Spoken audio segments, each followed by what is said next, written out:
natupad na ang sinasabi ni Isaiah. Ngayon mismo, as you hear it.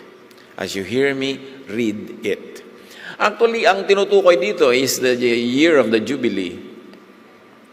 Sa tradisyon ng mga Israelites, every 50 years, mayroong reset. Lahat ng utang na hindi bayad, bura. Ang mga kasalanan, pinapatawad. Ang mga kaparusahan, inaangat. Ang bigat sa buhay.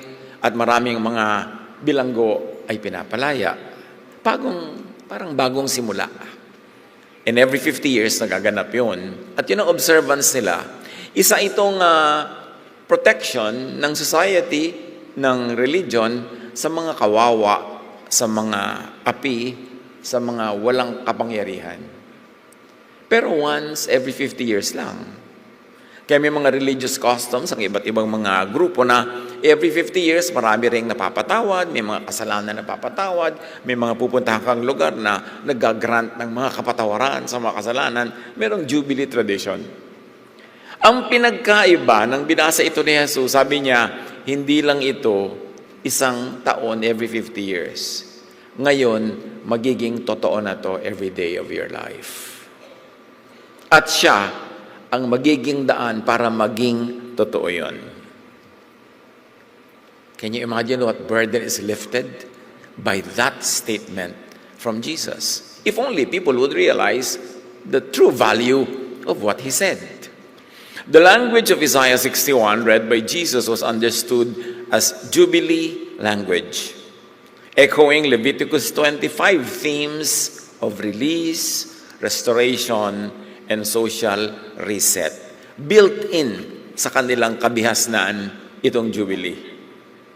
Most interestingly, Jesus declares this Jubilee vision fulfilled today according to Him, through Him, shifting it from a scheduled year, every 50 years only, to a present, ongoing, lived reality. Tectonic ang movement na ginawa ni Jesus by saying these things. Jesus proclaims Jubilee as now permanent reality, no longer just a calendar date, no longer just a seasonal relief, but a regular way of life of release instead of punishment, restoration instead of exclusion, mercy instead of fear. Sabi niya, I have come that you might have life and have it to the full.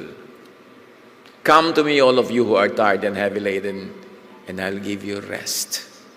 I will give rest for your souls. My yoke is easy, my burden is light, and no longer limited to a one-year period within every 50 years, but now it's an ongoing, present, eternal reality among people. John 10:10, I have come that they may have life and have it abundantly, not only every 50 years, but every day. John 17:3, this is eternal life, sabi ni Jesus, that they may know you, Father, the only true God, and Jesus Christ, whom you have sent. A very loaded statement. Sabi ni Jesus, ito ang tunay na buhay.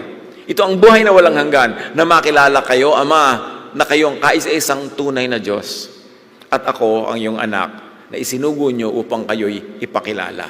So eternal life is in you and in me, telling people about you and about the kind of life is available to those who believe in you and those who follow you through me.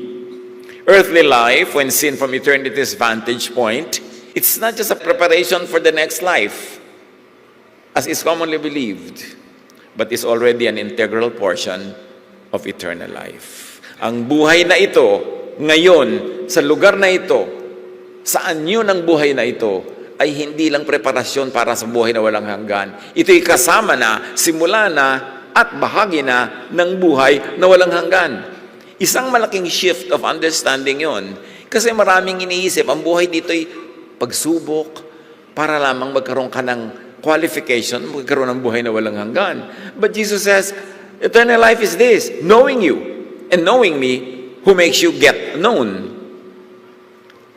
Intindihin natin yun kasi malaking change ang magiging effect sa ating attitude about life. Pag inintindi natin ang sinasabi ni Jesus, that the kingdom is not there, is not here, it's in you. Andyan na. Kailangan mo lang ipamuhay kasi pinamamahayan ka na ng Espiritu ng Diyos. You are the kingdom of God.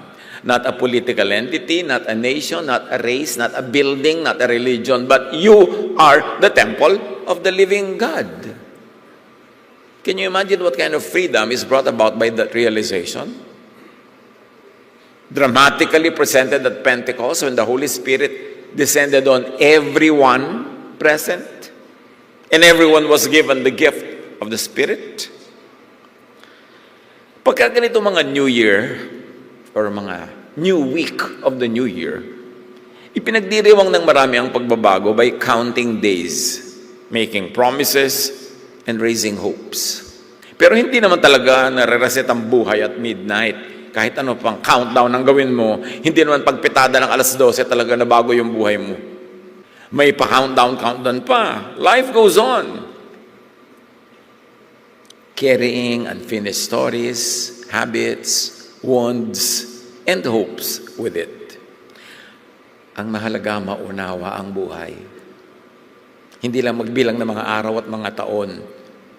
Maunawa ang puno at dulo, ang saysay ng kasaysayan para mailagay sa lugar, sa context, ang bawat moment, bawat episode, at malasap ang maximum sarap ng buhay. Kailangan malayo ang pananaw. Buo ang pagtingin sa buhay. Hindi putol-putol. Hindi segment-segment. Part of an ongoing eternity. At binuksan ni Jesus yung mga mata ng mga tao kung ano ang kahulugan ng eternal life. A New Year is not magic. It's an invitation and an inquiry. Nagtatanong ang New Year kung ano ang handa tayong bitawan, i-repair, buuin muli, simulan. Sa darating ng mga araw ba ay ready, willing, and able ba tayong mabuhay sa katotohanan ng mas totoo, mas ayon sa mga dati na at lagi namang nakatakda na hindi naiiba, New Year or Old Year. Ang New Year ay hamon para din suriin pa ng mas malalim ang buhay sa mundo, ang kahulugan at pamamaraan nito. Para mas makasakay, makaayon at makidaloy tayo sa mga agos ng buhay na siya at siyang makakapangyari at mangyayari. Pagka ang pananaw natin limited, pang-araw, pang-oras, pang-linggo, pang-buwan, pang-taon, mahirap makita yung buong picture. At kailangan lumayo-layo, lumalim-lalim ng pag-iisip para magkaroon ng saysay ang bawat sandaling nagaganap sa ating buhay. Para hindi lang tayo dagdag ng mga taong binibilang, habang dumadaan ang mga taon ay dagdag ang mga mahal na buhay mahal sa buhay nating sumasa kabilang buhay. Nahalata nyo ba yun? Padami ng padami, lumilipat ang listahan sa RIP. So wag masayang yung mga ganong klaseng paglipat-lipat ng mga listahan, kundi masakyan natin ang mas malalim, mas makabuluhang buhay. Ano ba talaga ito? Nililibang kasi tayo at minsan nililihis ng ating mga daily needs, ng mga pangangailangan, ng mga desires, ng mga ups and downs, ng mga emosyon. Kaya tuloy, dumadaan na lang at nauubos ang buhay sa mundong ito na halos ay di pa natin maunawa kung ano ba talaga. Ba't pa tayo nandito? Ano ba talaga? Ipapanganak ka lang para ka tumanda at kung pala rin at bigyan ng pagpapala magkaroon ka ng anak ay magkaanak at magkaapo at tumanda ka at mamatay ka. Ganun lang ba yun? Paikot-ikot na lang. O may iba pang kahulugan yan? Isinilang ka ba sa mundo para lang tumanda at mamatay din? Dumaan ka lang dito? O may iba pa? What to know more deeply, relearn and appreciate about life. Life is shaped and sustained by natural law and quantum or supernatural laws. Isang bagay na dapat alamin at tanggapin. Meron talagang natural law. So kung may namamatay, may nabubuhay, may dumadating, may umaalis, may tumataas, may bumababa, may nahuhulog, natural law lahat yan. Ang creation ay may takdang patterns and rhythm. Jeremiah 32:25, "Thus says the Lord, if I have not established my covenant with day and night, and fixed laws of heaven and earth, then ... Ang mahalaga itong part ng sentence na to, na sinasabi dito, creation runs on fixed, unchanging laws. Day, night, heaven, earth, gravity, physics, velocity, buoyancy, lahat yan. Reality is ordered, sustained, and reliable. The more you know about natural law and reality, the more you are able to benefit from life. Bakit ba nakakapagreseta ang doktor ng mga gamot? Kasi na-observe na nila na itong ganitong chemical composition, pagkakainain mo, ininom mo sa ganitong oras, sa ganung dami, itong magiging epekto sa iyong kalusugan. Natural law yun. Nandun na lagi, na-discover lang later ng mga tao. And the more you realize this, and the more you know about how the laws and the dynamics of nature, the more you are able to benefit from the beauty of God's design. Na alam mo na kahit gaano kakabanal at dasal lang dasal, pag nadulas ka at nagpabaya, mababarog ka, yung ulo mo pwedeng mabiyak at mamatay ka. Kahit kabanal. Dapat nating ma-realize, preset ang mga laws. At ang tunay na pagsamba sa Diyos ay pagkilala sa kanyang mga natural laws at pagsakay dito, hindi pakikipagtunggali, kundi pakikiayon at pagdaloy. Life flourishes not by resisting these laws, but by recognizing them and living in harmony with their rhythm. Reality is ordered, sustained, and reliable. Kaya alam na ng mga aeroplano, pag lumipad sila sa ganitong paraan, sa ganitong bilis, bababa sila sa ganong airport, meron ba namang sa ibang airport napapunta? Mapapunta ka kasi alam mo na yung laws of nature, yung direksyon ng hangin, the physics of flight, so you're able to get where you should be. The more scientific you are, the more based you are on natural law, the more you are able to harness the powers of nature. So, be in harmony with the rhythm, with natural and deeper, call it quantum or supernatural order. What you can explain naturally, pwede mong tawaging classical physics. And beyond that, what is usually beyond ordinary explanation, quantum, mas naiintindihan from another point of view, from quantum physics. Kaya huwag kayo matatakot dyan, magandang pag-aralan. Kahit kung isang pinapantal ka, makita mo pa lang yung spelling. But it opens another way of understanding reality. Alamin, sabayan, sakyan ang unchanging laws of nature. Bakit di natin gawin niyang New Year's resolution? Para may pakinabang. Na kung napupuyat ka lagi, kahit sa kadadasal, makakakaroon ka pa rin ng sipon, pneumonia. Kailangan bigyan mo ng sarili mo ng tulog, hindi nadadaan sa kabanalan yan. Kasi may natural law. Kaya kung minsan, maraming hindi banal, mas malusog kesa sa yung banal. Kasi mas nakasakay sila sa natural law, nagba-vitamins, nag-exercise, tutulog. Ganon, sakyan yan. Isang mahalagang skill yan sa buhay, life skill. Creation follows cycles. So ang mga tao, may mga kabaliwan, kanya-kanyang oras ang kabaliwan. Kung baliw siya ngayon, huwag mong patulan. Bukas, titino din yan. Babalik din sa sarili. Huwag magbanggaan ng dalawang baliw. Kasi magsisiraan kayo at magigibaan lang kayo. Nothing essential is wasted. Everything is cyclical. Ecclesiastes 1:7, all streams flow into the sea, yet the sea is never full. To the place the streams come from, there they return again. Very interestingly, these verses from Ecclesiastes talk about the water cycle. Na kung saan daw galing ang tubig, doon din yun babalik. So mag-aaral kayo ng evaporation, condensation, precipitation. Yun ang pinag-uusapan dito, naiintindihan nila. Although they don't talk in those technical terms. Nature constantly recycles and rebalances life. Systems fail when balance breaks. So mahalaga mga kapatid, you want to be godly, you want to live a spiritually fruitful life, have a balanced life. Balansehin. Hindi naman may pinag-uusapan kung tungkol sa masarap na timpla ng banana Q, papasukan mo na naman mga kabanalan. May oras, may balance para sa lahat ng bagay. Huwag pasok ng pasok. Kahit pa nga sa tingin mo, yan ang maganda. Kasi timing is almost as important as the deed itself. Live without panic about loss. Practice gratitude and careful reuse, trusting that life gives back what is shared. We lose things. It's part of the process. Ang balat mo nga, di ba? You shed off old skin. Kaya ka naghihilod para matanggal yung luma. Nagkakaroon ng lumalabas na bago. Kahit sa ating mga skills, people in our social circle, may dumarating, may umaalis talaga. Meron naman lumilipat sa kabilang buhay. Natural yon.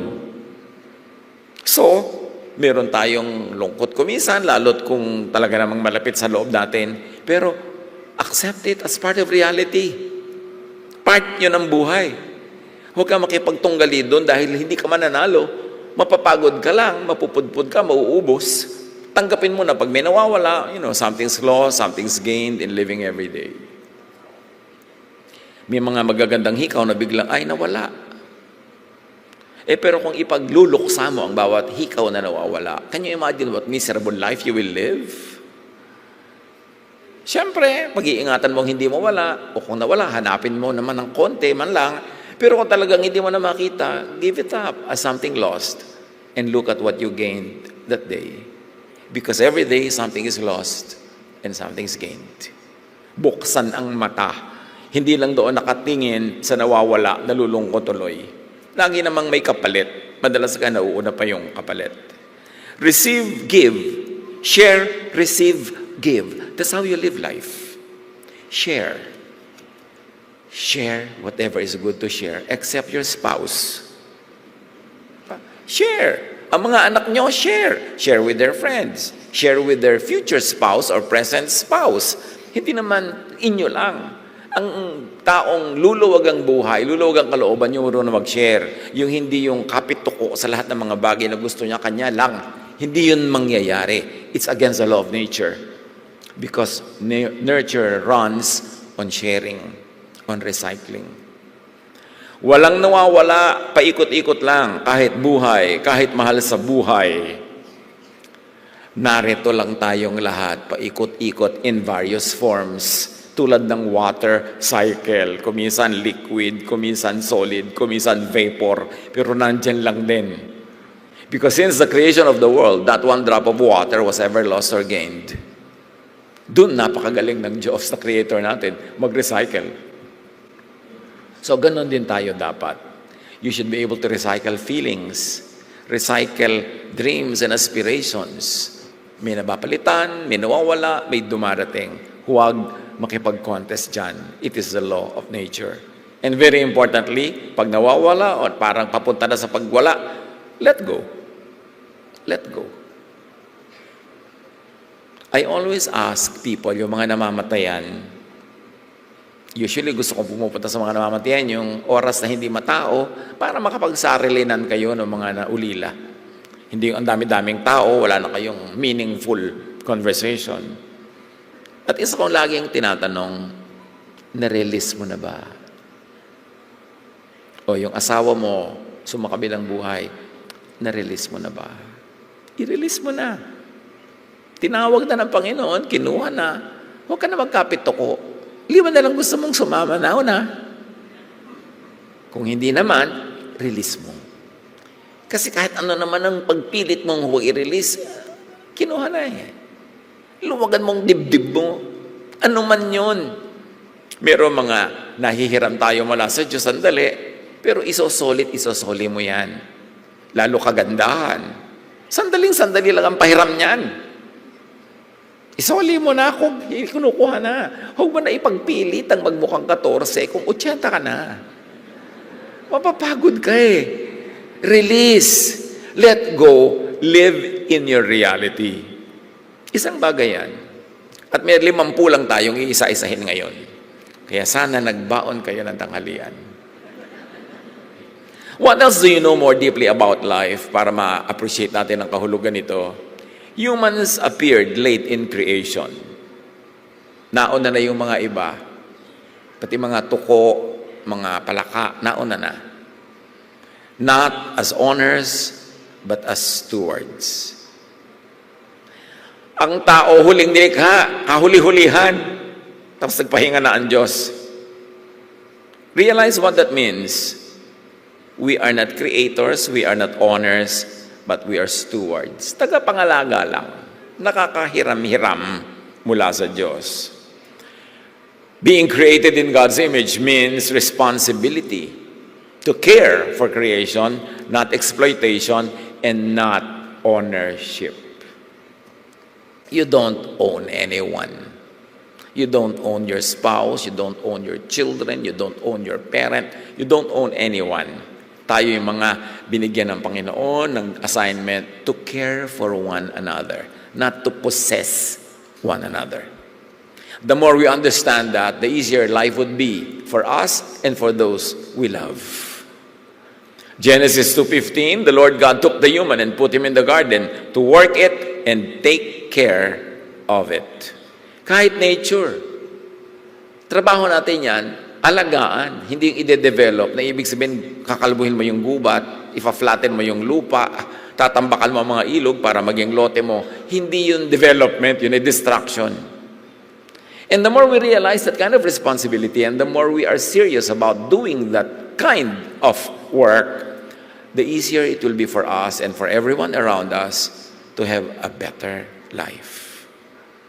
Ecology shows powerful actors must care for the system, not extract, or the system collapses, including themselves.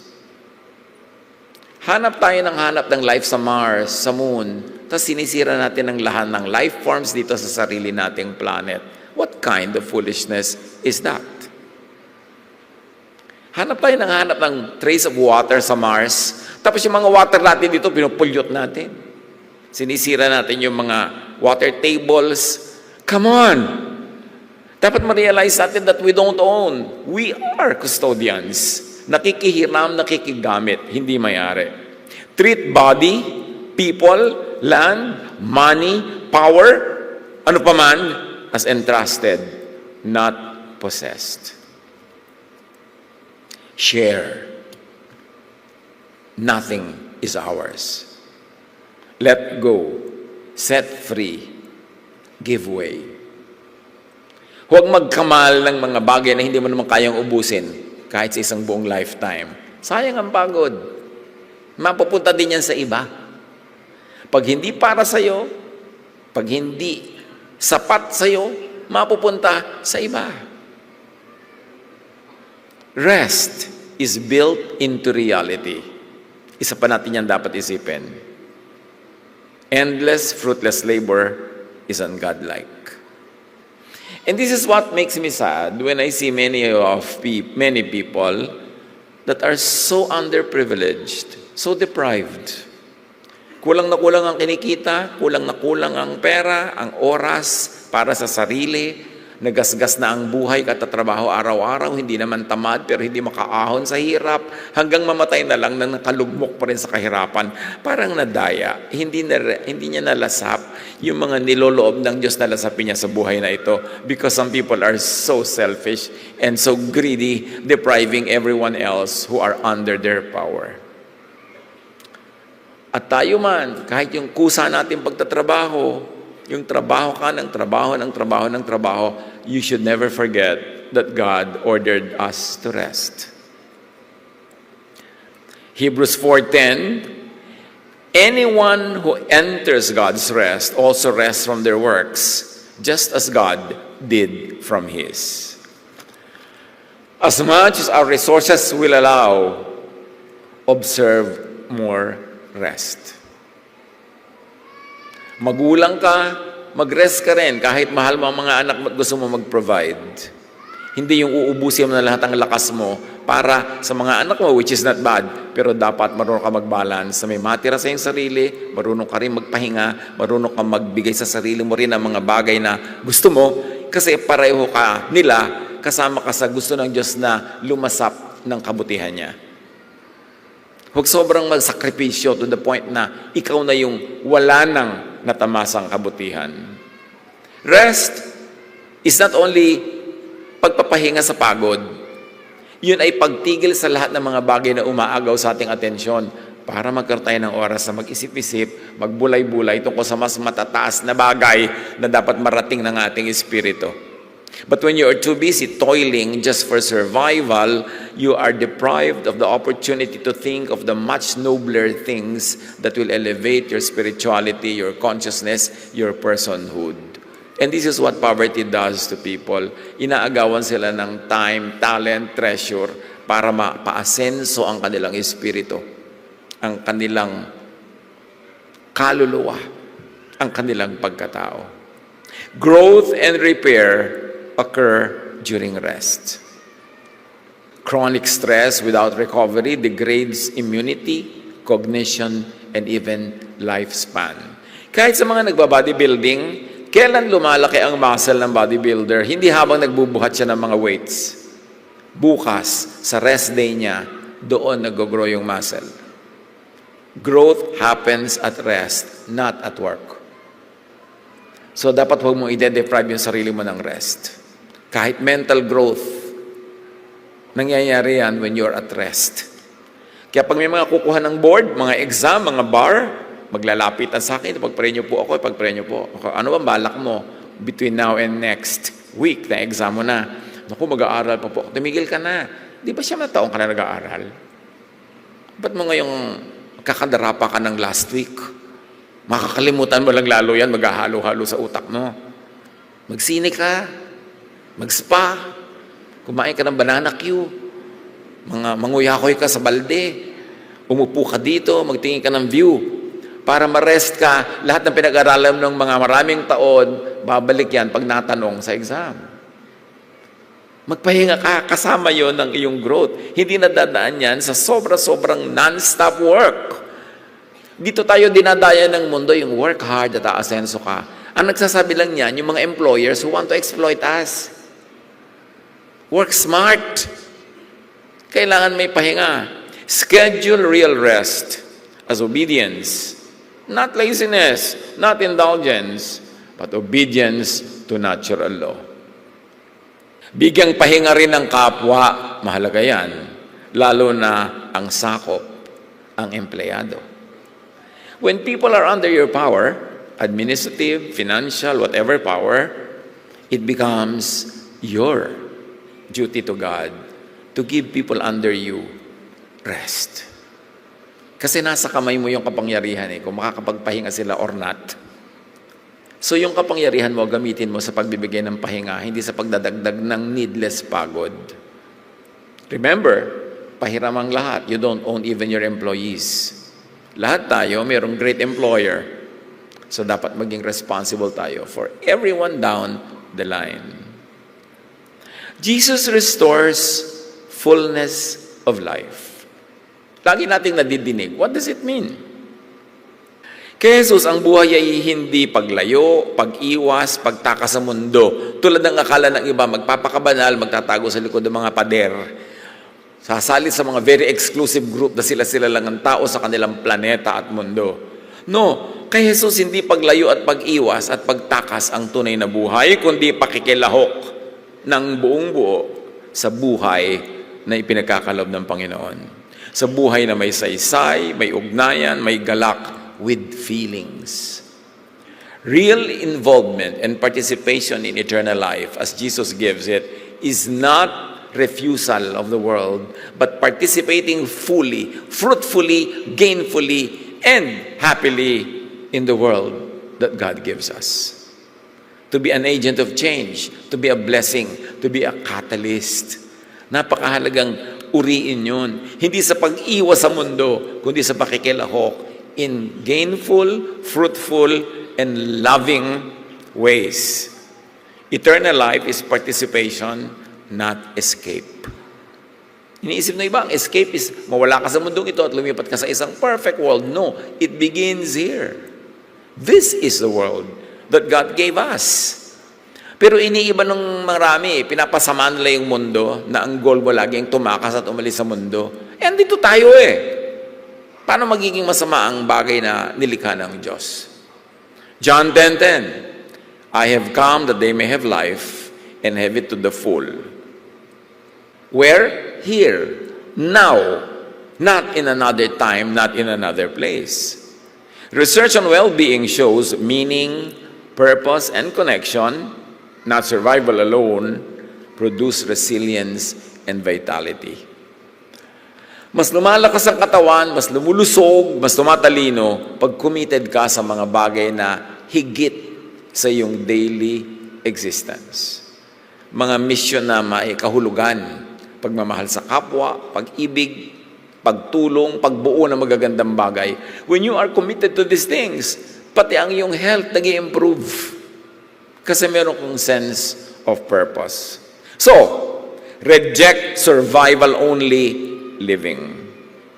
Choose habits that enlarge life, relationally, morally, spiritually.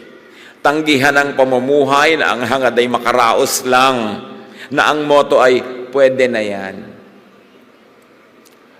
Pag nalinlang tayo ng pwede na yan mentality, hindi na tayo magsisikap to achieve more, to produce more, to share and give more. Yung pwede na yan, ano pang mga mentality ang dapat natin palitan? Yung, ganyan lang talaga yan. Wala akong magagawa. Mga ideya yan ng mga talunan. Kung mo sasabihin, wala akong magagawa, sabihin, may magagawa ako, especially by the power of God. Kung mo sabihin, ganyan lang talaga yan, dapat sabihin, hindi, dapat ganyan yan, palitan natin, ayusin natin. Hindi pwede na yan, kundi no, pwede pa natin ayusin yan, improvein pa yan. Because sabi ni Jesus, I came that they might have life and have it to the full.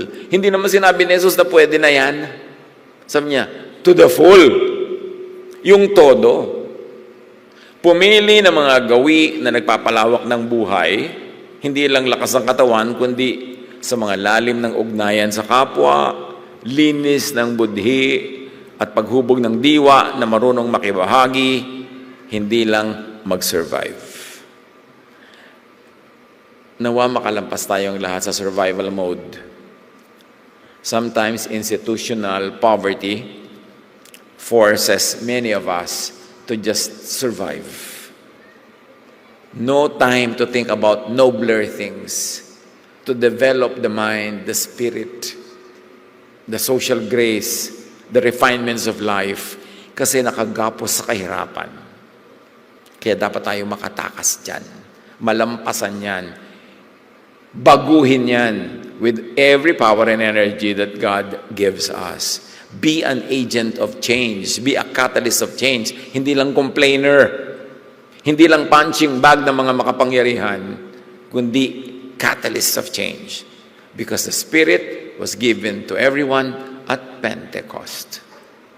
There is now a direct correspondence between heaven and people like us. Educate yourself not only to learn a job skill, but to develop your heart and mind, your personhood and humanity. Nawa lumampas tayo doon sa stage ng ating economic setup na nag-aaral ka lang para magkaroon ng trabaho. Pinipili mo lang yung kursong madaling humanap ng trabaho. That we educate ourselves beyond just being marketable and having marketable skills, but we educate ourselves to refine our personhood, to develop our talents, whether or not they are demanded by industry. Lumampas tayo sa ganun. Kaya mapapansin nyo, marami sa mga pamilya na lampas na sila sa poverty level, yung marami silang excess resources, ang pinag-aaralan, philosophy, French, o kaya ay Renaissance art. Mga ganun, kasi para na yun sa pag-develop ng kalooban nila na likas lang nandun pa. Hindi lang para humanap ng, sasabihin ng magulang, anong course gusto mo anak? Ganito po. Anong trabaho ba kukuha mo sa course na yan? Kasi tayo naka-oriente, ma-employee. para nga mabuhay. Kasi nga, marami tayong economic challenges. But if we are led ably by our leaders and we are good citizens and we do our part, we can develop a society wherein people study what will develop their spirit, not only to develop marketable skills. Makakarating nawa tayo sa ganyan in our lifetime. Yung maraming mahango sa needless poverty that stunts spiritual, emotional, and intellectual growth. Yung maghanap buhay para may pangtustos lang sa buhay, pero huwag ubusin ang buhay sa paghahanap buhay lang. Ang sarap naman kung nagtatrabaho ka, para lang may panggastos ka, magawa mo yung mga gusto mo, pero hindi ka nabubuhay para magtrabaho. Nagtatrabaho ka lang para may hanap buhay. What to develop more deeply about life as we ponder life? Maraming dapat i-develop. Eternal life is relational knowing, not post-mortem relocation. What do I mean? Ang walang hanggang buhay ay nasa pagkakilala at pagkaugnay sa kataas-taasan. Ang eternity ay hindi oras at lugar na pinupuntahan matapos ka lang ma-dead. Eternity is in the heart, in the mind, and eternity is here and now. Very specially, Jesus delivered eternity direct to us. Ang walang hanggan ay hindi lang future address, kundi present connection with the Most High.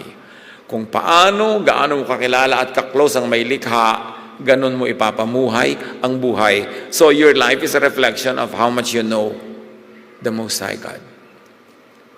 Your attitude about life, about gain or loss, about what you have and not have, reflection yan ng lalim, lawak at taas ng pagkaunawa natin sa kalooban ng Ama, na buong linaw namang itinuro ni Jesus. Kailangan lang natin pag-aralan at unawain.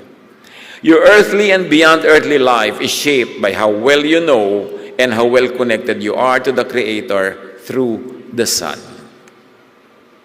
Hindi lang dapat religion, dapat spirituality. Hindi lang attendance in religious activities, but real connection with the divine.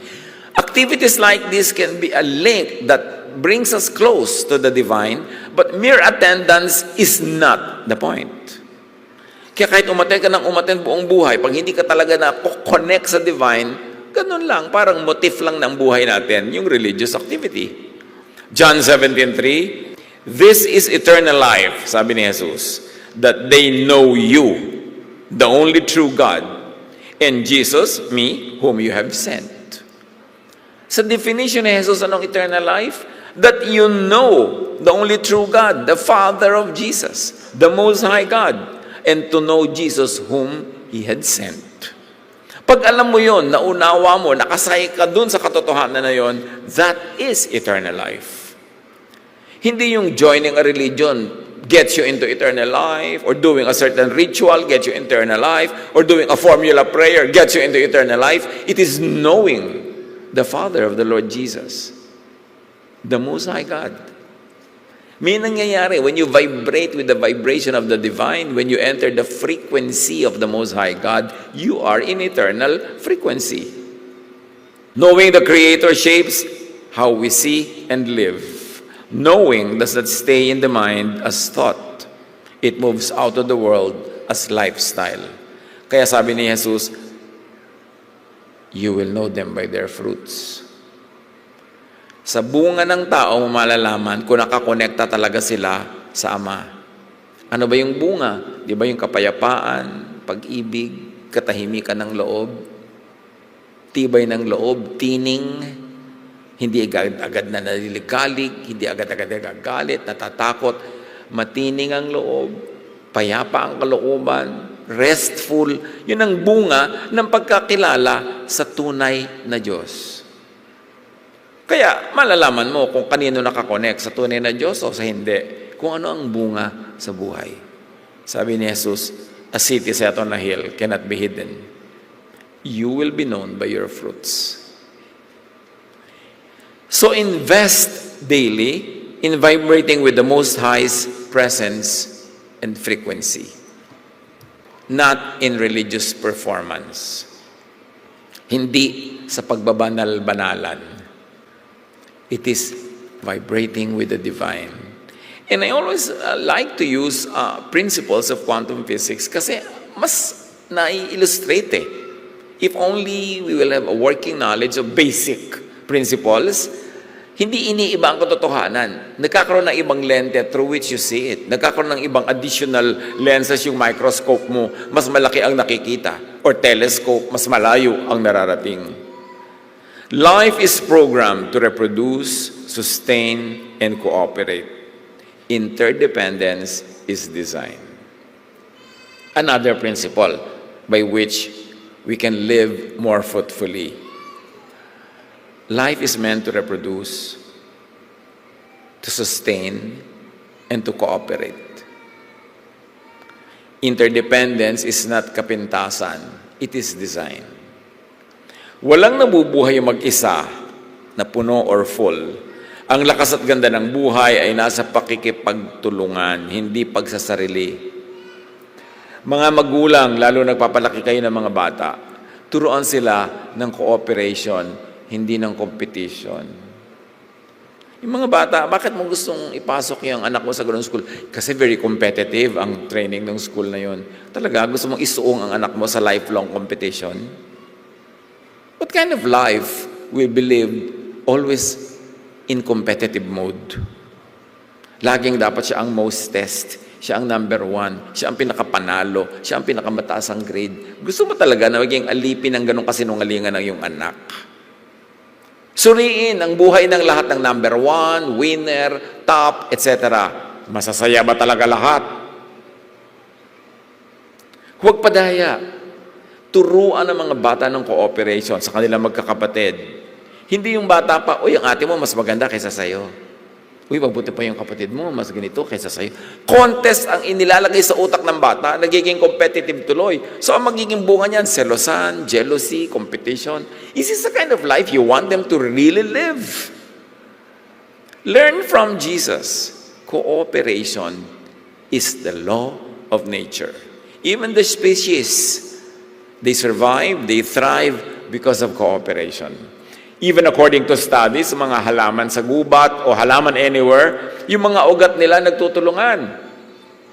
That when one plant is deprived of specific nutrients and those other plants around have those, isinusupply nila through the root systems under the ground. Nagtutulungan yung mga halaman.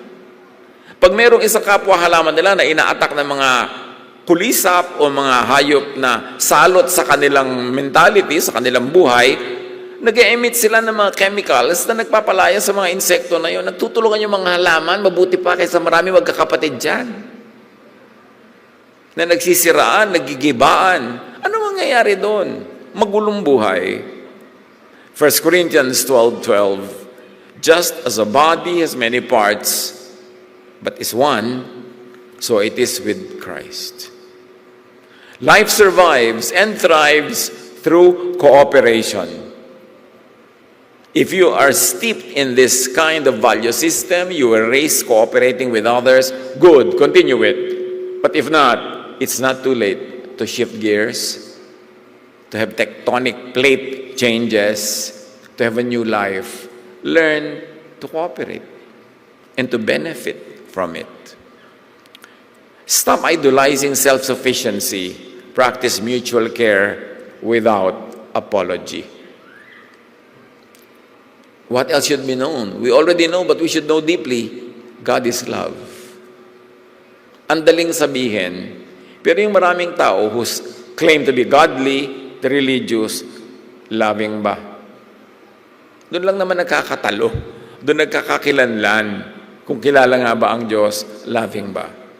Kung ang kataas-taasan ay pag-ibig, ang buhay ay pinalalawig at pinatitingkad, hindi ng takot, kundi ng pag-ibig na malaya at marunong magpalaya sa kapwa.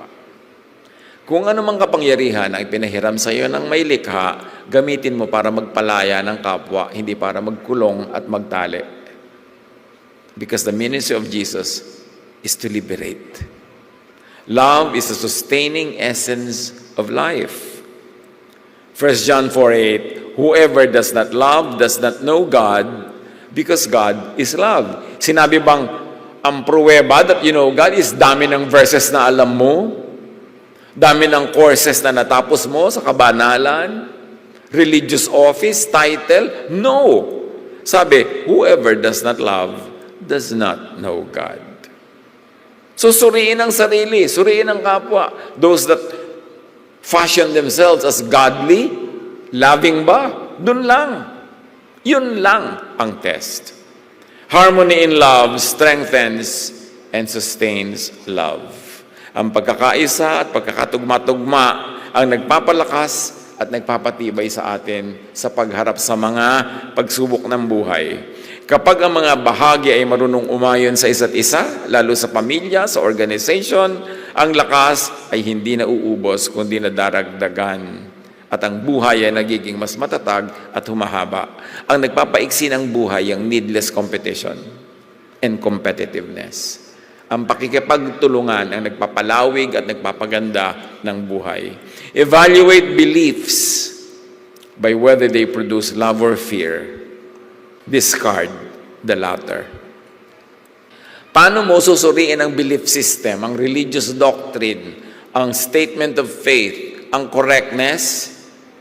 Itanong mo lang, does it produce love or fear? Yang teaching na yan, yung doktrina na yan, yung practice na yan, nagpo-promote ba ng love o takot? Ng pagtitiwala sa isa't isa o pagtatago at hypocrisy kasi takot na masuri, ma-judge ng kapwa. Suriin ang mga paniniwala ayon sa bunga nito. Nagbubunga ba ng pag-ibig o ng paninikip at pagkasakal ng kalooban? Bitawan ang kaisipang hindi nagbubukas sa buhay at ugnayan. Dahil ang totoo at makabuluhang paniniwala ay laging nagpapalawak, hindi nagpapaliit, nagpapataas, hindi nagpapababa ng pagkatao. Ang tunay na makadiyos na katuruan at mga gawi ay nagtataas ang pagkatao, hindi nagbababa nito. Hindi nangiinsulto, hindi nangihiya, hindi naninira, kundi bumubuo. Nag-aangat, hindi tumatapak at hindi yumuyurak. Suriin ang uri ng ating religious life. Love unifies, heals, and preserves. Loving is already participating in eternity. Di ba? Sabi ka if you love, you know God. So if you are loving, you are already in God's presence. You are already into eternity. Ang pagmamahal ay pakikilahok na agad sa walang hanggan. Kasi nga, God is love. And when you love, you are in the realm of God. You are in eternity. Huwag tumunganga at maghintay sa kabilang buhay. Ngayon pa lang, ay pumasok at makilahok na sa eternal life by loving. Inoperationalize na ni Jesus. Ginawa na niyang manual na madaling maintindihan at kopyahin. Love. Whoever loves is in God. Whoever does not love does not know God. Ganun kasimple. 1 John 4:12, if we love one another, God lives in us, and His love is made complete in us. How does God live in us daw? If we love one another. God lives in us. Love is the way, the door to eternity. Enter eternity through the door of the Most High, the way of the Son, Jesus, which is the way of love. Paulit-ulit na tayo nito, nagdurugo na mga tenga nyo, kauulit ko nito, pero pagduguin pa natin. Para talaga lalo nating maipamuhay. Ganun lang kasimple yung katotohanan, huwag complicated. Strong social bonds reduce mortality risk more than diet or exercise alone. And this is according to studies. Mas nakakapagpalawig ng kalusugan yung strong emotional ties more than physical exercise. So choose reconciliation over winning relationship over being right. Gaano karami sa pamilya, magkakapatid, magulang at anak, nagkawatak-watak, nagkagulo-gulo, kasi pare-pareho nagke-claim to have the right idea, to be the winner in the contest of philosophies, o sa agawan. Nag-aagawan sa mga mana, magkakapatid, nagkalayo-layo. Alam niyo yung mga magkakapatid na nagkakalayo-layo, dinadamay pa yung mga anak-anak nila, yung mga magpipinsan sa mga giyera nila magkakapatid, sa agawan sa kaprasong lupa, lupa sa barangay, lupa sa paso, lupa sa kuko. Pinag-aaway-awayan. Alam nyo, 30 years later, patay na rin lahat yung magkakapatid na yan. Anong katuturan na pag-away-awayan yan? Tingnan nyo from eternity, maglalayo-layo tayo, hindi tayo magkita-kita, may mga absent sa ating mga pagtitipon. Dahil lang sa mga bagay na yan na 50 years from now, wala na tayong lahat. Imagine this, 100 years from now, all of us will no longer be here. So what really matters?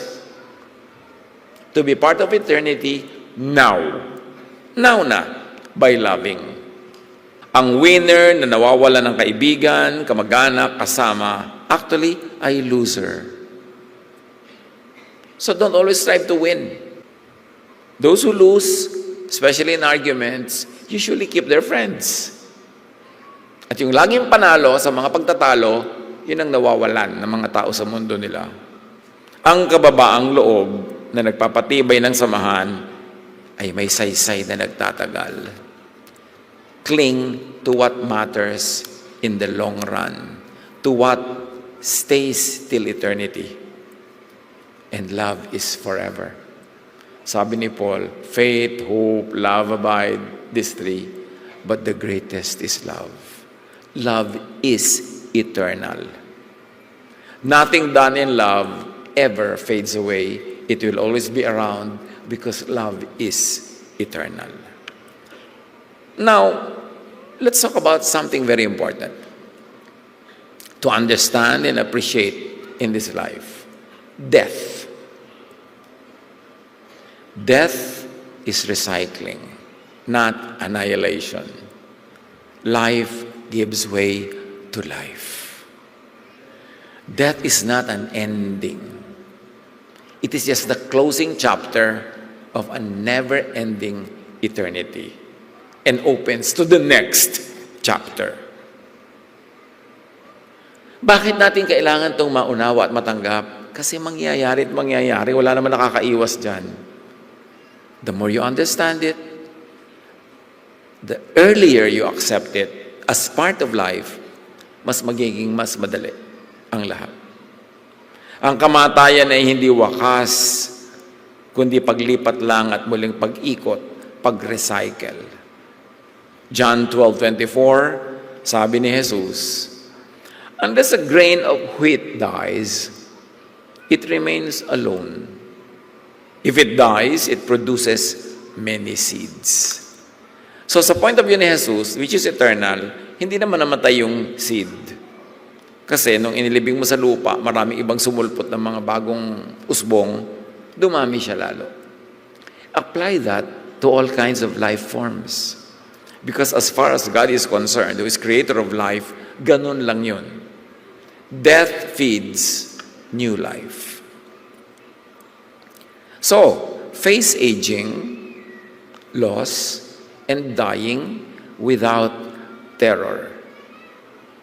Live generously, not defensively. Do what you can to keep yourself healthy. Ang loved ones natin, let's keep them as healthy as possible. Pero pag tinatawag na tayo ng kabilang buhay, release.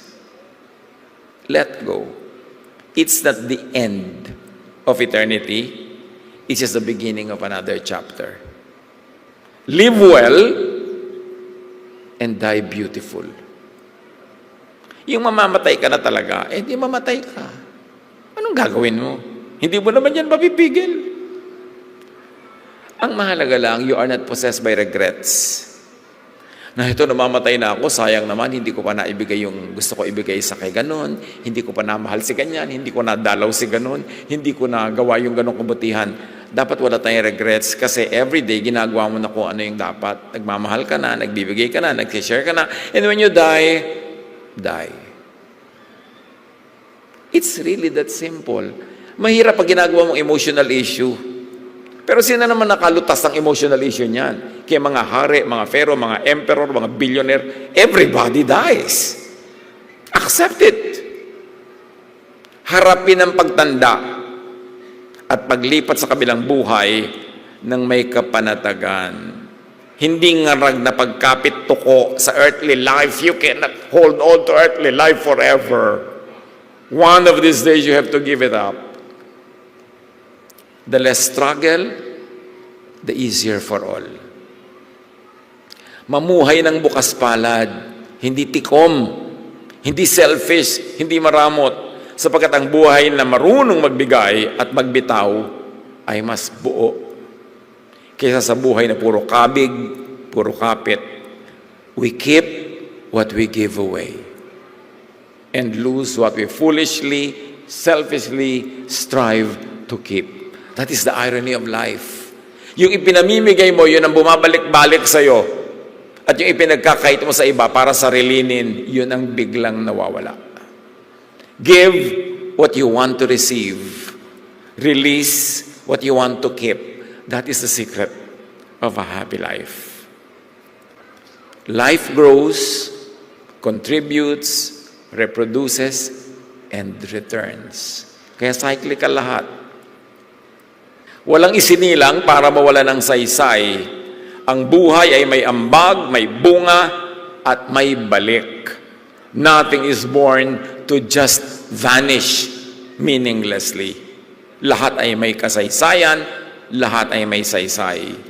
Romans 14:8, whether we live or die, we belong to the Lord. Life changes form, but it is not lost. So, to better understand life and to live it well is to understand and accept the issue of death. Live today as meaningfully as possible.